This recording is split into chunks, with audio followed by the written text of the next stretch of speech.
তো বন্ধুরা, কে কে জলপাই খেতে পছন্দ করেন আমাকে কিন্তু কমেন্টে জানাবেন। আজকে আমি আপনাদের সঙ্গে শেয়ার করছি জলপাইয়ের চাটনি। খুব সহজে বানিয়ে দেখাবো আর কম সময়ের মধ্যে হয়ে যাবে। তো চলেন আর কথা না বাড়িয়ে শুরু করা যায়। চাটনির মেন উপকরণ হলো চাটনির মশলাটা। তার জন্য আমি প্রথমে চাটনির মশলাটা তৈরি করে নেব। তো বন্ধুরা, আমি প্রথমে চাটনি মশলা করার জন্য কিন্তু আমি নিয়ে নিয়েছি এখানে মৌরি, কালো জিরে, মেথি আর গোলমরিচ। এখন গ্যাসের ফ্লেমটা লো করে মশলাগুলো ভেজে নেব।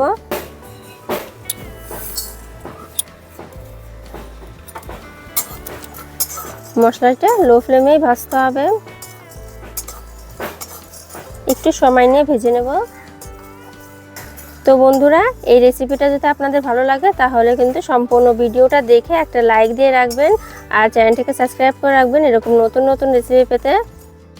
যেসব বন্ধুরা আমার চ্যানেলে সাবস্ক্রাইব করে রেখেছেন তাদের এবার আমি মালদার দুর্গাপূজার ঠাকুর দেখাবো আর সঙ্গে প্যান্ডেলটাও দেখাবো। দারুণ হয় মালদার ঠাকুর। আর যেসব বন্ধুরা আমার চ্যানেল নতুন এসেছেন তাদের কাছে অনুরোধ রইল আমার চ্যানেলটিকে সাবস্ক্রাইব করে রাখবেন যদি মালদার পুজো দেখতে চান। তাহলে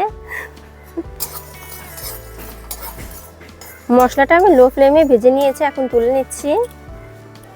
মশলাটা নামিয়ে মশলাটাকে একটু ঠান্ডা করে নেব। এখন আমি ওই কড়াইয়ের মধ্যে দিয়ে দিচ্ছি সামান্য একটু তেল। সম্বারেতে দিয়ে দিচ্ছি আমি একটা শুকনো লঙ্কা আর একটা তেজপাতা।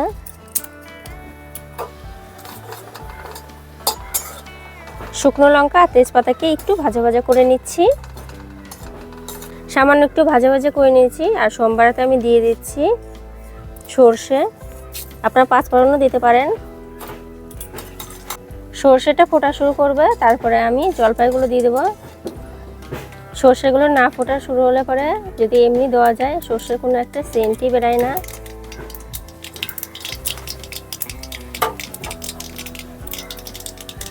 জলপাইগুলো দিয়ে দিচ্ছি।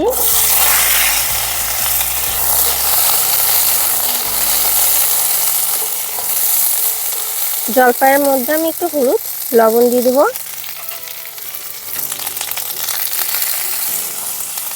পরিমাণ মতো লবণ।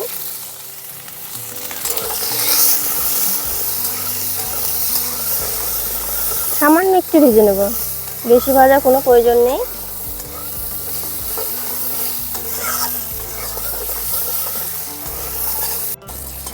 নাড়াচাড়া করে 1 মিনিটের মতন ভেজে নিয়েছি। দিয়ে দেবো এর মধ্যে জল।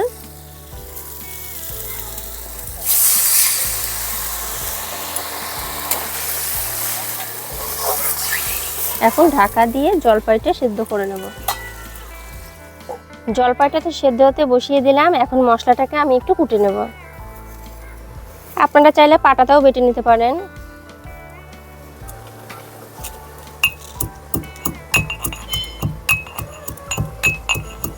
মিহি করার কোনো প্রয়োজন নেই, একটু গোটা গোটা থাকলেই বেশি ভালো লাগে।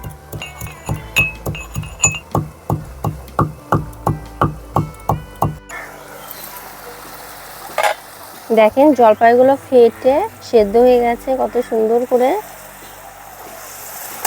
এখন খুন্তির সাহায্যে একটু করে ভেঙে নেব। খুন্তির সাহায্যে জলপাইগুলো থেতো করে নিয়েছি। এই পর্যায়ে আমি দিয়ে দেবো চিনি। যতটা মিষ্টি খেতে পছন্দ করবেন ততটা চিনি দিয়ে দিবেন।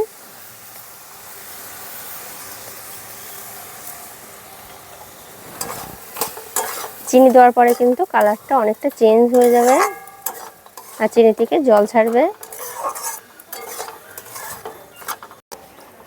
চিনিটা দেওয়ার পরে কিছুক্ষণ রান্না করে নিয়েছি আর কালারটা অনেকটা চেঞ্জ হয়ে গেছে। এখন আমি দিয়ে দেবো মেন উপকরণ, সেই মশলাটা।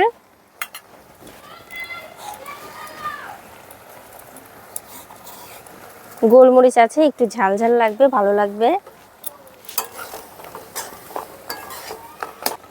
জলপাইয়ের চাটনিটা হয়ে গেছে। এখন নামানোর আগে দিয়ে দেবো কিশমিশ কিছুটা। আপনারা কিশমিশটা স্কিপ করতে পারেন। তো কেমন লাগলো এই রেসিপিটা অবশ্যই কিন্তু কমেন্টে জানাবেন আর এরকম নতুন নতুন রেসিপি পেতে আমার চ্যানেলটিকে সাবস্ক্রাইব করে রাখবেন। ধন্যবাদ।